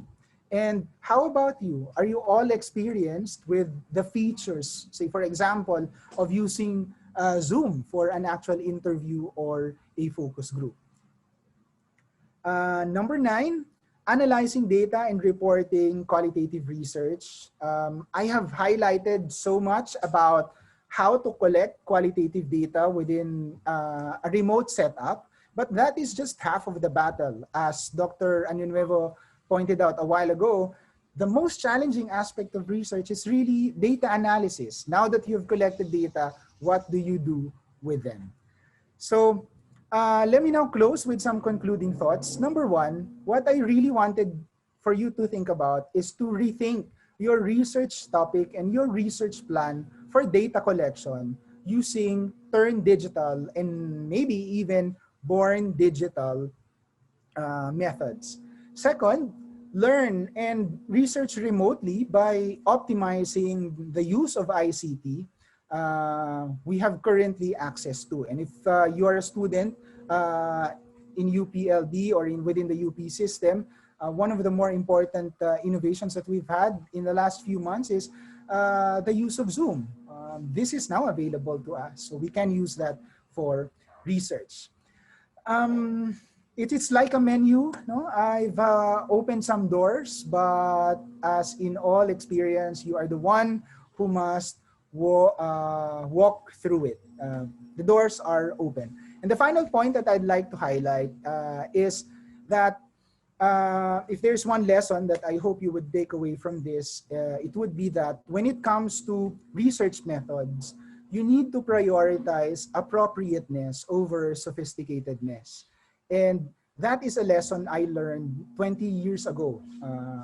To be exact, I learned that in June to October of the year 2000 in a course called Psych 101 or Filipino Psychology. And the professor in that course was Dr. Augustus Añonuevo. So let me take this opportunity to thank Pagkalinga and PHILARM for giving me this chance to give a back-to-back lecture with my college advisor and my very first mentor in research methodology, Dr. Augustus Añonuevo. Sir, thank you very much. Here are some resources that I used in this presentation. And apart from the ones that I've already given you, again, a PDF of this presentation will be sent to you in a while. And now let me close with the words of Helia Tagumpay Castillo, National Scientist for Rural Sociology. Most of you are involved in research, whether as teachers, students, and research managers. I'd like you to invite you to be more liberal as you interpret what science is in this quotation. Science must always serve a human purpose when the best science and scientists are devoted to the problems of those who have less in life. That is equity and ethics at its best. So maraming salamat po sa inyong lahat at magandang umaga. Raquel? Thank you very much, Dr. Llangco, for walking us through basic principles of turn digital qualitative research methods. Once again, we invite our participants to send in your questions for Dr. Llangco via our chat box. We are now officially opening our open forum. Sir, are you ready for the first question? Sure, fire away. Okay, the first question is from Sir Nathan. He said, I conducted research last term and due to COVID, I was not able to collect data in person. That's why I decided to use an online platform. It lacks data that I need and chose to resend another one with a question he did not answer. But again, it lacks data and I was a bit shy to follow this up. Is there etiquette in doing this? So can you clarify what happened again? So he was able to collect data and then? Yes, sir. So I think he turned digital and used online platform, but what he got was lacking data. So he resent another one, but again, his questions were not answered. Okay. He felt shy to follow that up. So he was actually asking for the etiquette in doing that. Of course, most of us are shy researchers, but if you wanted to graduate, you have to deal with your own shyness. No, that's one advice. Second, when I said that there is a range of turn digital research methods that you can use, another possibility is for you to use a combination of these methods. So of course, originally you intended to perform an in-person research. You might have, and because of the pandemic, you've already collected some data. I would inquire about how did you follow up your participants? Did you reach out to them using email? Or by this time, you've already have some sort of relationship with your participants. So now maybe you are Facebook friends. No? So that also opens up a possibility for you. Maybe drop them a message again, or if not, because they know you already, if you're not yet Facebook friends with them, maybe you can invite them, no? And start rebuilding that relationship. In most cases, again, the question that I have, the idea that I pitched a while ago is that these research methods should be appropriate not just to the topic that you are researching about, but appropriate to the population that you are researching with. No? So in other words, are they comfortable with your choice of ICT? So maybe they are not responding because that is not accessible to them. And that's the reason why I'm suggesting Facebook, because I'm hoping and assuming that maybe they are using Facebook more often and they are more comfortable in responding to you when you reach them using that platform. So I hope that gives you a few ideas to work on with your project. Thank you, sir. The next question is from Miss Trina Ricablanca. She said, can I use both turn digital and traditional methods in one research or just one only? Well, of course, again, it's a matter of research question. What difference does that make? Are you intending to compare the kind of data that you will collect in person versus the kind of data that you will collect using turn digital qualitative methods? Are you really more interested with the methods or the topic? So that has to be a certain determined within you as a researcher. Now, I also like to mention that, for example, one of the journal articles that I included for the e-interview using Skype,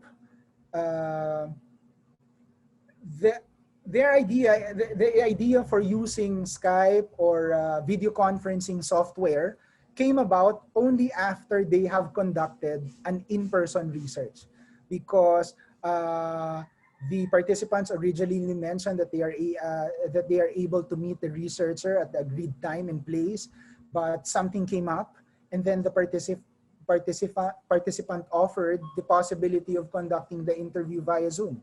No? So that is one alternative. But of course, as I have mentioned a while as well, there was this study that compared the similarities and differences, advantages and disadvantages of using an in-person, the quality of data within an in-person interview versus the one that you can get using online video conferencing softwares or tools. And they are more or less the same, with the obvious disadvantage, of course, that you are not able to reach participants who don't have access to Zoom, Google, or who don't have mobile data. So there are a lot of considerations that you need to think about before combining an actual interview, in-person interview, with a turned digital interview such as Zoom. Thank you, sir. I think the next question is from IR Tanzo at up.edu. He asked, is there digital methods apt for all qualitative research design or for specific designs? So for example, ethnography. It requires you to be part of the community, to immerse yourself in the community. And of course, if it's a physical community, that won't be possible. But as I have mentioned, there is what we call a born digital approach. There is now what we call nethnography. You can be part of online communities, and that is in itself ethnography. That is a born digital approach. I would imagine using Zoom for narrative research, no? Even for example, using this for interviewing migrants, no? Or your data analytic approach might be phenomenological, like what Sir August did, but that rests on you collecting some data from actual individuals, right? So, and of course, turned digital methods is an alternative means of collecting data in that context. No? The only limitation, again, is whether or not your participants will have access to these online tools. And of course, if this is not consistent with them, then perhaps the answer is no, you cannot use turned digital approach.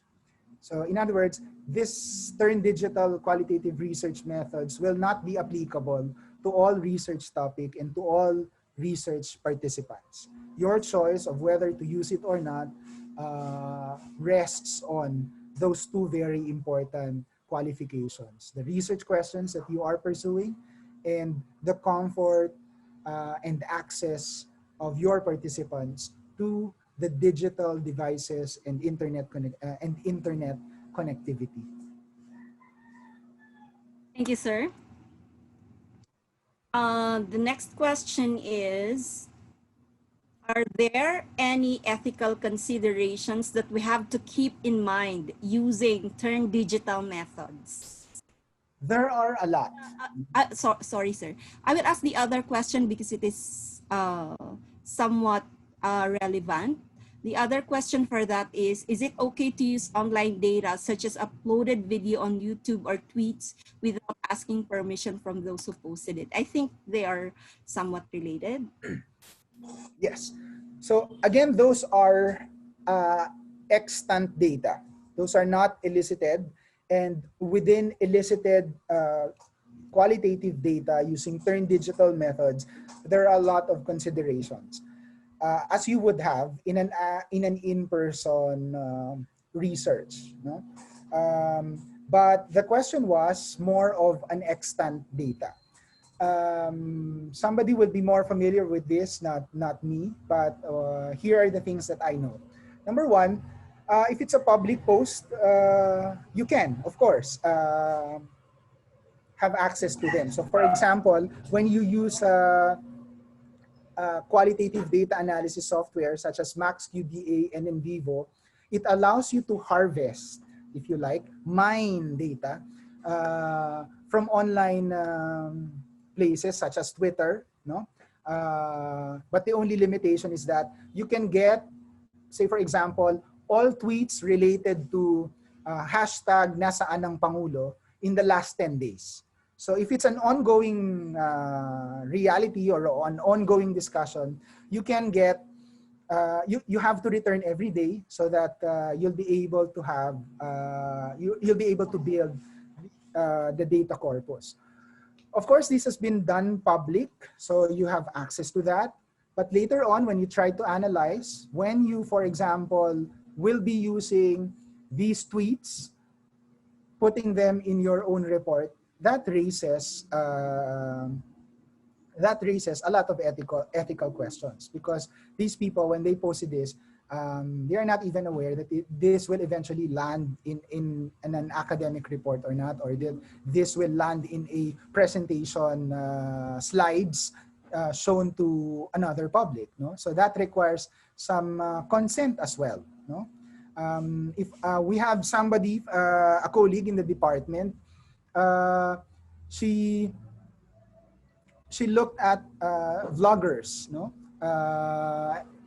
She has somehow reduced her data set for a certain number of individuals. She individually contacted them and asked them if she would allow her to include data or statements that have been mentioned in their videos in her dissertation. Some of the vloggers said, yes, of course, you can use that. You are free to use that.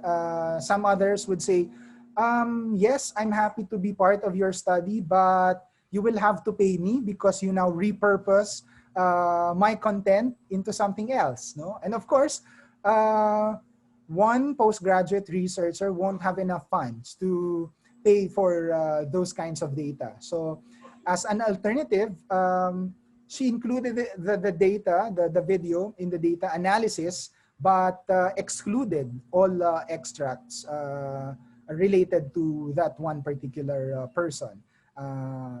So yeah, so those are some of the things that you can do.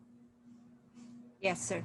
Sir, there is another question from Blaze. She is from Davao. She said, I am currently conducting a sequential exploratory study and I am at the quali phase of data gathering. Do you have an advice for me on how to best conduct FGD online? Like what apps to use and what consideration should I keep in mind when doing FGD?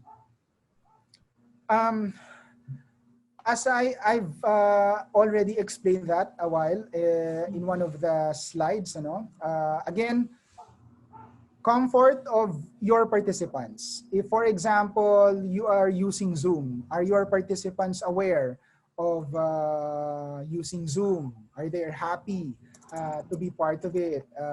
One of the challenges, of course, is, for example, in this setup, Raquel and myself are the ones who are showing our faces using video, no? But I know that all of you are there. How would that apply to your participants, especially if they are strangers to each other? Back when we started using Zoom in June, seeing just pictures or just names is uncomfortable for me. But now, after several months of teaching remotely, I don't mind anymore if videos are on or not. But that is teaching. Here, focus groups, what's important is interaction. Can you actually get the same kind of interaction without them showing their videos? If that is fine, then well and good. No? But if you're asking for one practical tip in using Zoom for interviews. If you are the researcher, the demand for you is quite different from how you would do it in person. No? So one important skill is to be more persuasive using Zoom by looking at the camera. So for example, yes, I have mentioned the two of us, only Raquel and I have turned our videos on. But it's as if I'm just conversing to Raquel. I can look at her video at the periphery of my eye. But in order to create a more personal atmosphere, I have to look into the video, into the camera, in order to create that response. And hopefully, I am creating that response to you even when your videos are not on. So, in other words, when you're conducting focus group or interviewing people using Zoom or Skype or Google Meet, you have to treat that as if it were radio and camera at the same time. Listen to the voices of your participants, but look at the camera in order to communicate some rapport and become more personable when you are talking to your participants. So that's one tip. Sir, the next question is somewhat related to what you have discussed. It is from Lau Berwin. Hi, Lau. It says, any insights in using turned digital methods in conducting phenomenological studies? Will this be as effective as face-to-face interviews in trying to capture our participants' description of the phenomenon? That is an empirical question that seems like a research topic in itself. No? So you found a way to collect and analyze data at the same time. In the past, you perhaps have conducted an phenomenological research in person. Now, there is an opportunity to do the same thing, but this time remotely. And it's a very good way to reflect in terms of the quality of data. No? I don't have a, I'm saying that because I don't have a ready answer, but I would just like to highlight that you might have stepped on an important research question, and some of our postgraduate students might be happy to pursue that as a matter of research. Okay, sir. The next question is, I think turned digital method is very important right now because of the pandemic, but what kind of qualitative data may be lost when we use it? Well, of course, there are some data are always lost, even in in-person research. No? So for example, when you have conducted in-person interviews, you are, of course, in the actual moment talking to the person, recording them. But once you have transcribed that, necessarily some data have already lost because you don't have the verbal exchange anymore. And probably that's not important in terms of the question that you ask. But losing some kind of qualitative data is not just a problem of turned digital methods. We have lost so much. We're not even saying that turned digital methods, qualitative research is the best kind of research or the best forms of data collection that you can find. No, that's not the proposition here. The proposition here is, this is the situation where we are where we are right now. We are in a pandemic. Some of your careers have to continue. What are the alternatives that we can use in order to carry on? I'll stop there. Okay, sir, one very quick question, but I guess you have already answered this earlier. If ever we are going to use FB as our platform in researching, should we tell the respondents that it will be used for research? Of course, no? Like in any other kind of research, they have to know that they are being researched, no? So it is unethical to do covert research that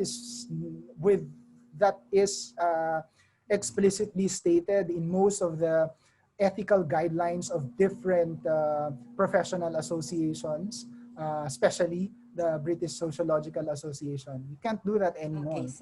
And that is true for e-research and in-person research. And that is also, of course, one problem. For example, if you are joining in an already existing secret Facebook group, no? You wanted to conduct a born digital research. You come in with a particular interest because you wanted to research that community, and they have to be aware that you are there as a researcher. That is one of the basic questions that you need to consider in any kind of research. Are you coming in as an insider or an outsider? Who are you? Are you known as a researcher to them or not? Are you participant or observer or both? Okay, sir, thank you so much. We are getting more questions on ethics. Our next question is from Glenn Cortesano. My participants for my qualitative research are international educators. Does it mean that my method of collecting data should be this term digital media? Can I use the available resources as my basis for the discussion of my data collection method? How about the ethical consideration? Okay, I don't know if I got that question correctly. The topic was about international educators. Is that correct? Yes, yes, sir. So that means that the participants are geographically dispersed. That's what I understand, sir. So again, we need to go back to your question. What is it really that you're trying to research about? No? What about them? What about the international educators? Do you mean their narratives, their individual experiences, their stories, their existing work? Of course, if there is already an existing data, you might want to look into that. So that's one thing. And again, this is not just an either or. It could be a combination of. All right. And Turn Digital Methods is a potential data collection tool that you can use because that means you can put together many different individuals from dispersed location in one setting, such as what we are doing now. So imagine if this is about you are all international educators, or let's say teachers from all over the Philippines. Now I have people from Luzon, Visayas, and Mindanao. And this is the only time that this was possible. We didn't even think of this last year, no? Because we were not even aware. But one good thing that came out of this pandemic is for us to realize that it is possible to be together even if we are physically distant from each other. Diba? So like for example, I'm joining you from Calamba in Laguna, Luzon. And we're happy that we could be joined by people from the Visayas and as far as Davao in Mindanao. Okay, sir. Thank you very much. Another question is from Sir Jenny Lapina. Thank you, Professor Llangco. These are useful ideas and materials that may help us continue our research in current. On methods, is it possible to combine? For example, an email first on initial questions, followed by an interview via phone or Zoom, and later an FGD via Zoom or group chat. What should I be mindful of in doing such an approach? I am aiming to interview policy experts, policy decision makers, and local government officials to gather perspectives. Yeah, so again, one of the key questions that what I would like to suggest pala, no? In addition to Turn Digital Methods, there is a whole range of publication and several books as well. It's about if you search for it, elite interviews, no? So kasi in social research, most of the time we are used to talking to the disadvantaged and the marginalized. But it also requires a certain set of skills when you are talking to the elite, particularly in the context of an interview. And many scholars have written, provided tips on how you can conduct elite interviews. But I would put some caution on in using many different types of qualitative methods, no? Because you cannot anymore, one of the considerations is that how can you manage the data? And of course, as you transfer from one tool to another, the data also changes, no?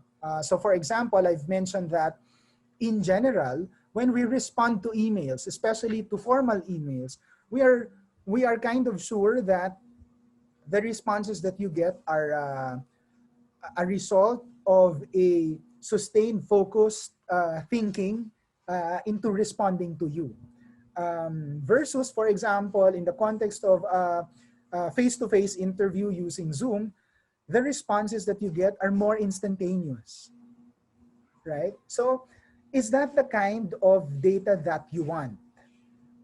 How does that kind of data help you in answering the research question that you have posed at the start?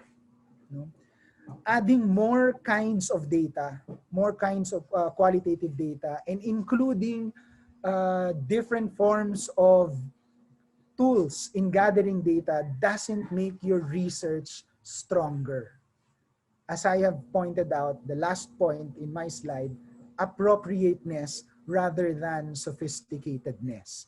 Some of us are maybe fascinated. Oh, I wanted to do this research because I will include Zoom, I will include email and focus group. That makes me a lot sexier in the research community because I am the person who adapted to the pandemic, no?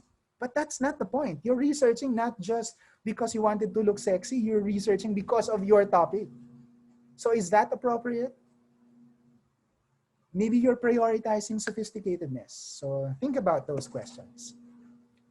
Okay, sir, we have last two questions. Dami naman. The question is, are there quali software that you recommend we use for data analysis? Have you used one? Yes, I have used and taught NVivo to undergraduate and graduate students in the University of Birmingham and Cardiff University. But then the context is different. Theirs is a global university. Not a global. We are also a global university in UP, but they are far richer than us. So students can simply download the qualitative data analysis software from the university website, and that's already free. Of course, the situation here in the Philippines is different. We don't always have that. So yeah, that's the situation. But in addition to NVivo, you can probably also explore MaxQDA. I've mentioned that a while ago. Both NVivo and MaxQDA has the facility to extract data from Twitter. So if that is something that is interesting to you, you might want to explore that. One disadvantage is that it's costly, no? But if you are a postgraduate student, you can get a license for about 5,000 pesos, and that will be functional for at least 2 years. But one warning, it's not what the software does. It's what the user does. These data analysis software, these are ways of you managing your data and organizing the way you look at the data. But you are still the viewer. You are the thinker. If at all, it helps you give more time to thinking rather than trying to figure out how to put together thousands of pages from your interviews. Thank you very much, sir. And for our last question, is it okay to use extent data from an online group without asking their consent, since I will be keeping their identities anonymous? I think this is somewhat related to the previous questions. Yeah.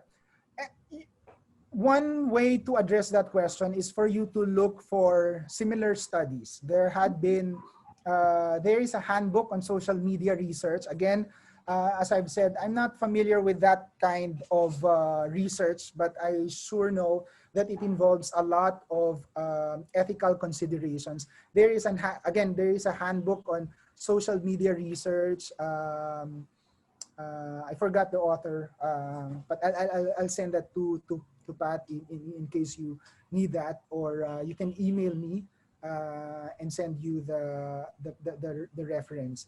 As I've mentioned a while ago, of course it is unethical to use that, to do that, no? Especially if it's an existing Facebook group, an existing community. But if it's a posts, sa Twitter, that's fine. But again, for example, especially for public individuals or public personalities, I think that's okay. But that doesn't mean you can just simply use their word for it. You could be taking them, reading them, interpreting them out of context. So be warned as well. No? I agree. Thank you very Yeah, much. I remember now. Luke Sloan. That's the name of the author. Sloan. S-L-O-A-N. Luke Sloan. Okay.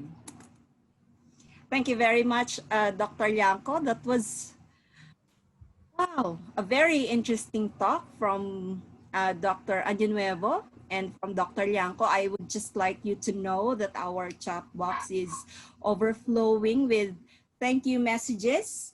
They learned so much from you, both from the mentor and the mentee.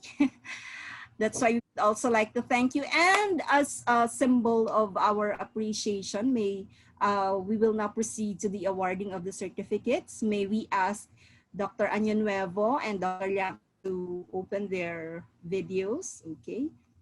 And now let us read the content of our certificate.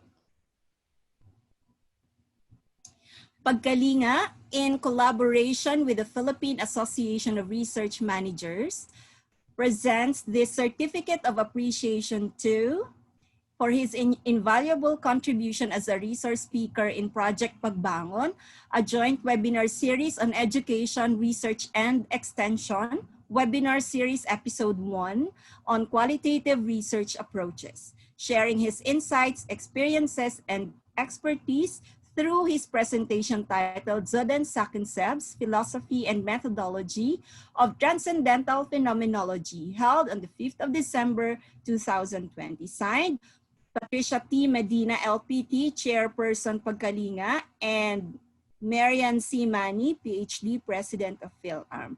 This certificate is awarded to Dr. Augustus T. Añonuevo. A virtual round of applause, please. Thank you. Salamat. Sir, thank you very much po. There are so many pahabol questions for you. So maybe they can send their questions in your email. Thank you very much, sir. And this certificate, another certificate of appreciation, is awarded to, for his invaluable contribution as a resource speaker, and the presentation titled Considering Turn Digital Qualitative Methods, held on the 5th of December 2020, signed Patricia Ann Medina, LPT, Chairperson Pagkalinga, and Marian C. Mani, President PHILARM. This certificate is awarded to Dr. Mark Oliver S. Llangco. Let us give him a round of applause, virtual round of applause. Thank you very much. My presentation already, Raquel. Yes, sir. File sa chat box. Wow, thank you very much po, so our participants can access to it. Thank you very, very much, sir. And that wraps up our webinar. We hope that you learned a lot from our resource speakers that you may use in the future. We will flash the link to our online webinar evaluation form on the screen. After you have completed the evaluation, we will send you your certificate of participation in this webinar. But make sure that the email address that you have provided is correct and accurate and is actually working. And the spelling of your name should be correct because certificates are auto-generated. We would also like to thank our attendees for actively participating today. For the record, we had 131 participants. And again, we would like to emphasize that the proceeds of this webinar will be sent to the communities affected by Typhoon Ulysses. And for this first session, the proceeds will be sent to the Diocesan Social Action Center in Ilagan, Isabela, through its director, Father Lito Satre. There were more or less than 180 people who registered, and we received 40,000 pesos from you guys. Thank you very much. And special mention to the organizers of this webinar for the successful delivery of this event. Congratulations, everyone. See you in our second session on December 11 and the third session on December 18. Stay safe, everyone, and enjoy the rest of the day.